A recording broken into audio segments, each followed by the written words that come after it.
masa lalu. Para pukul RASI, di sini sekarang ku siap untuk beraksi dengan sejakku di MIC. The Ball siap maju untuk berproduksi. Very good.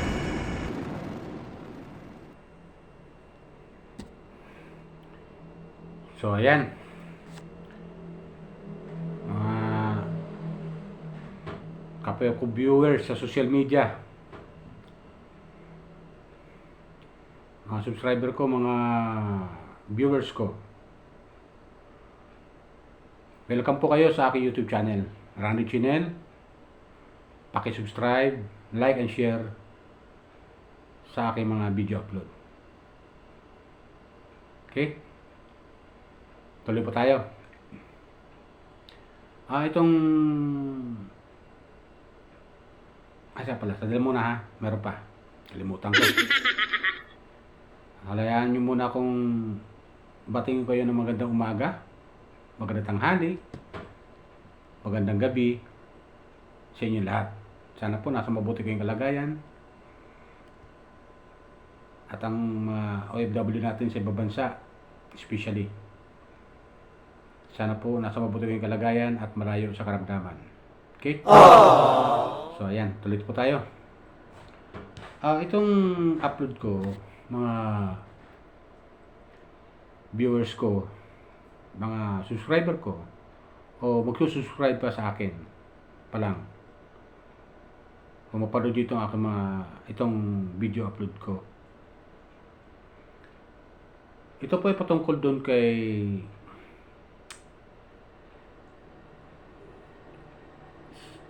Senator Rapi Tulfo.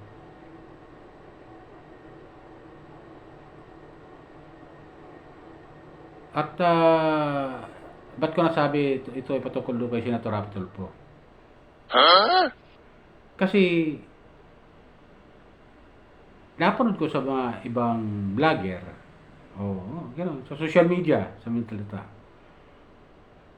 Pero hindi ko pa ito na pakinggan sa mainstream media. Na itong si Senator Rapi Tulfo, ayon sa ibang mga vlogger na aking napanood, napakinggan, yung Paul's Isya Sorby,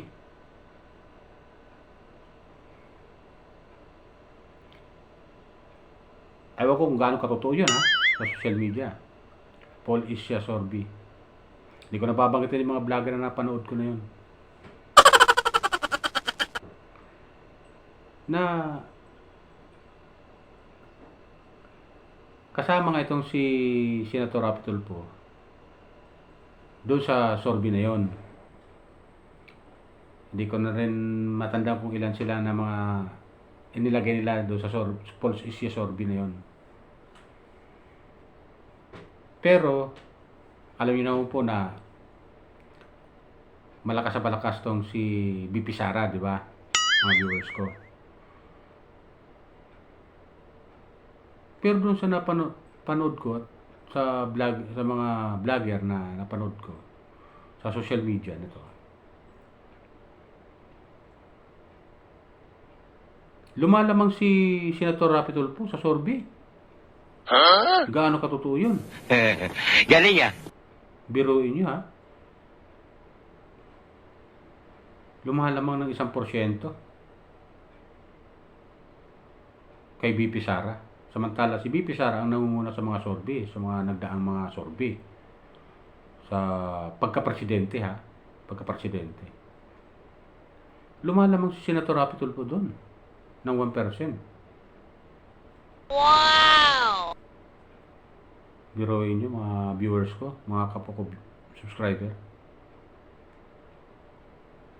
Pero sa akin lang, kahit sinama si Senator Rapi Tulfo sa president, sa tatakbo presidente sa 2020, bagkat matagal pa yan kasi matagal pa yan, dapat trabaho muna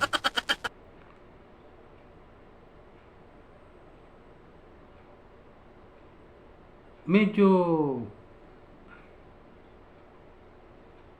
nababahala na yung mga supporter ni BP Sara.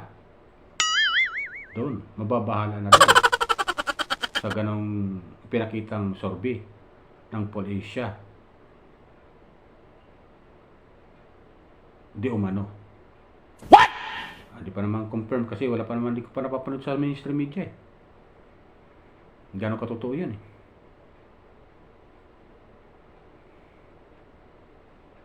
Kaya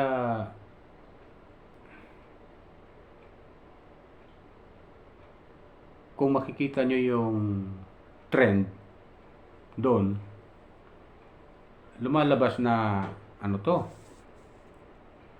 lumalabas na maganda yung ano to, yung ni ano to ni Senator Rapi Tulfo. Di ba ganun yun? Go. Talaga? Pero malayo pa naman yung 2028 eh. Malayo pa. Malayo pang tatahakin nila. Kailangan talaga magtrabaho muna.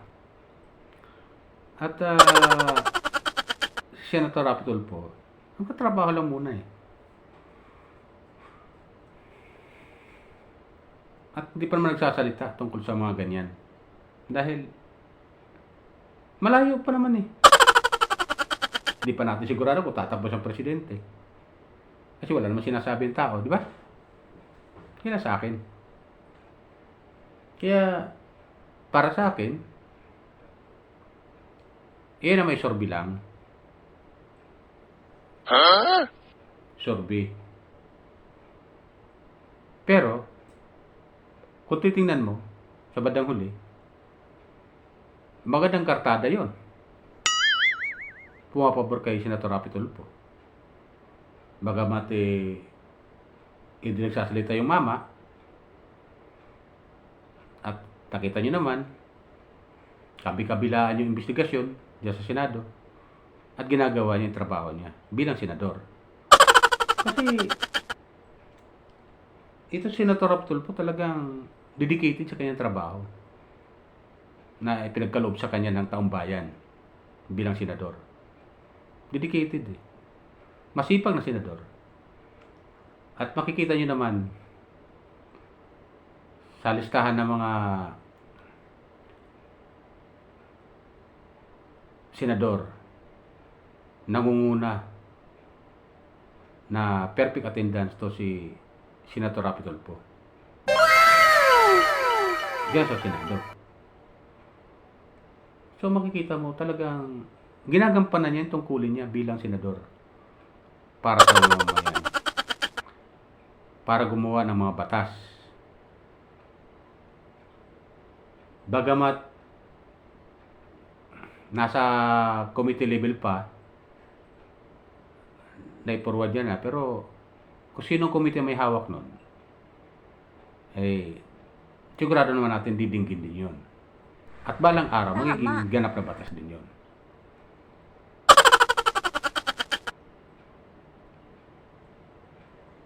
Pero balik tayo dun sa sorbi na yun. Maganda yung kartada ni Senator Rapi Tulfo. At Galing yan. maaaring tumaas yan. Yung kanyang yung kanyang lamang kay BP Sara. Lalo-lalo kung palapit na yung 2028. Kasi ang tao, nakasubaybay lahat eh. Nakasubaybay. At nakikita nila na isa si Senator Rapi Tulfo sa mga senador na nagtatrabaho ng tama. Wow! Nagtatrabaho siya para sa taong bayan. Ginagampanan niya ang kanyang tungkulin.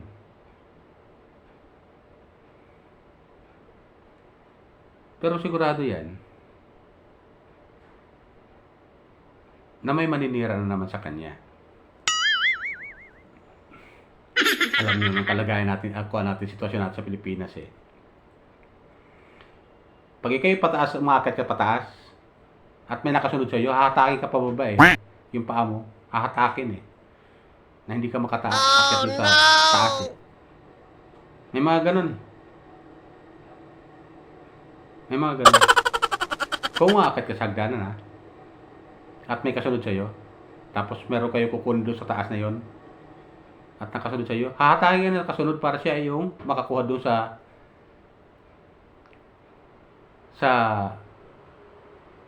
kukunin nyo doon sa taas. Kung ano ano mang bagay yun na ilinagay doon sa taas. Parang ganun yun eh. Sample lang yun. Parang ganun lang yan. May mga taong ganun na hahatakin ka pababa. Pag kayo tumataas, umaangat, hahatakin ka pababa eh. May mga ganun tao eh. Kaya, asahan natin yan na hindi pa nga nagsasalita yung mama, si Senator Rapi Tulfo, hindi pa nagsasalita ha? Na katulad yan, lumalamang sa sorbe kay BP Sara. Sigurado yan. Asahan natin. Kabi-kabilaan paninira yan ang gagawin. Katulad tumakbo sa senador, katakot na paninira ginawa sa kanya. Pero umubra ba? Hindi. Hindi umubra yung paninira nila. Kasi, tama lang naman yung ginagawa ng tao. Tama lang naman. At nasa katwiran. Kung siya may nagkakamali, sa pagkatao lang, humingi naman siya ng sorry. Kung siya nagkakamali. Tingnan niyo sa programa niya. Pag siya nagkakamali, humingi siya ng sorry. Pinaka-the best talaga sa tao. Pag ikaw nagkakamali, yung humingi ka ng sorry. Galing ah. Kasi ang taong bayan, nakasubaybay. Nakasubaybay sa kanila. Sino Lalo ba lalo yan? na dyan sa Senado ko. Anong ginagawa nyo? Mula sa Pangulo hanggang sa kababaan na posisyon ng ating gobyerno. Nakasubaybay yan ang tao. Kaya kung maganda yung ginagawa mo,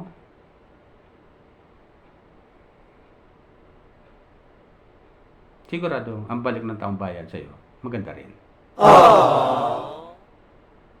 At isa na yung pagtitiwala ng taong bayan. Kasi yung pinagkakatiwalaan ka, malaking bagay yun eh. Hindi mo papalitan ng halaga ng pera yun eh. Yung magtitiwala sa yung taong bayan. Hindi mo papalitan ng halaga ng pera yun. We, maniwala ako sa'yo. Lalo-lalo na kung ang position eh mataas. Kailangan talaga, kung nasa baba ka pa, magpakita ka na ng gilas. Magpakita ka na ng gilas. Para makita ng taong bayan, ginagawa mo, tama. Mabuti sa kapwa.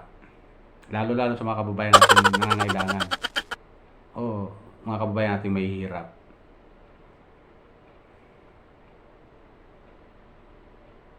Kaya tingnan mo si Senator Rapi Tulfo. Alam niyo mga viewers ko. Si Senator Rapi Tulfo, kita niyo, trabaho niya. Nasa Senado. Minsan pupunta doon sa programa niya. Grabe magtrabaho. Grabe magtrabaho. Kita niyo, pagod na nga sa trabaho sa Senado. Pero, ginagampanan pa rin yung trabaho niya doon sa programa niya. Naku, tutusin, may mga tao na siya doon na pwedeng gampanan yung tungkulin niya doon. Kasi siya nga nasa Senado na. At buong Pilipinas pinaglilingkuran niya bilang senador. Kasi binuto nga siya ng taong bayan eh, bilang senador eh.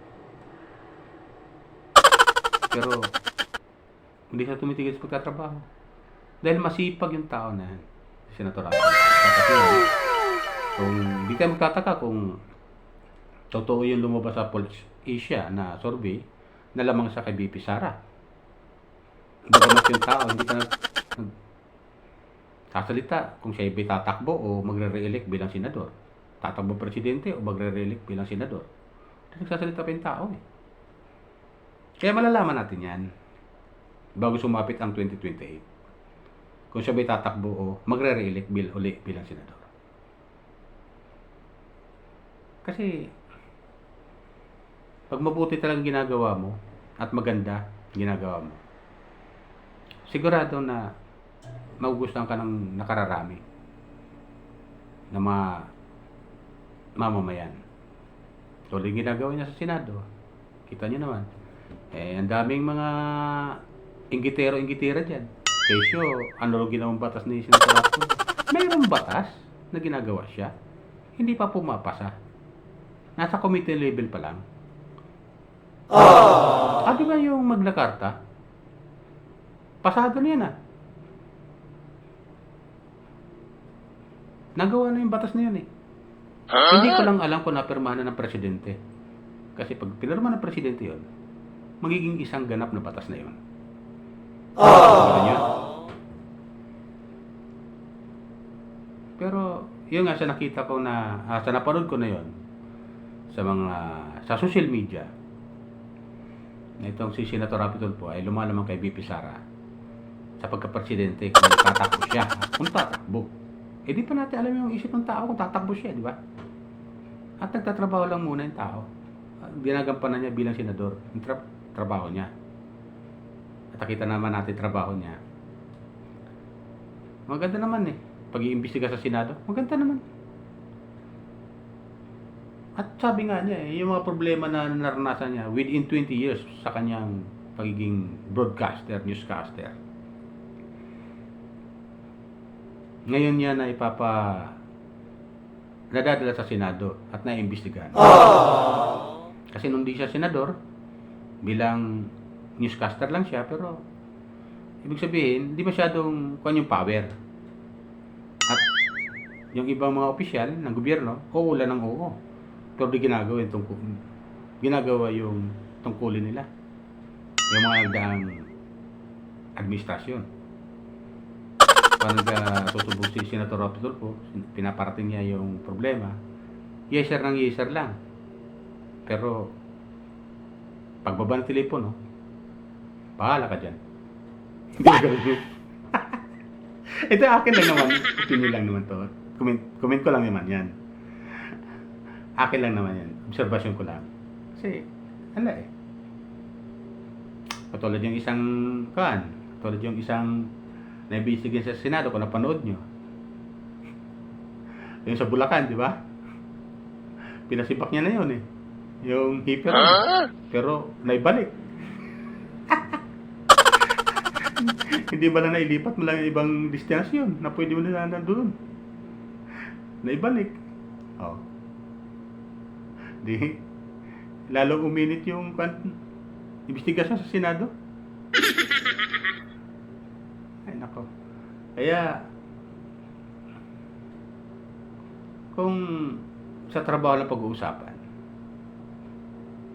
masipag na trabahador natin. Kasi trabahador natin si Senator Rapi Tulfo Tayong mamamayan ang nagpapasweldo sa kanila. Lahat ng opisyal dyan. Tayong mamamayan.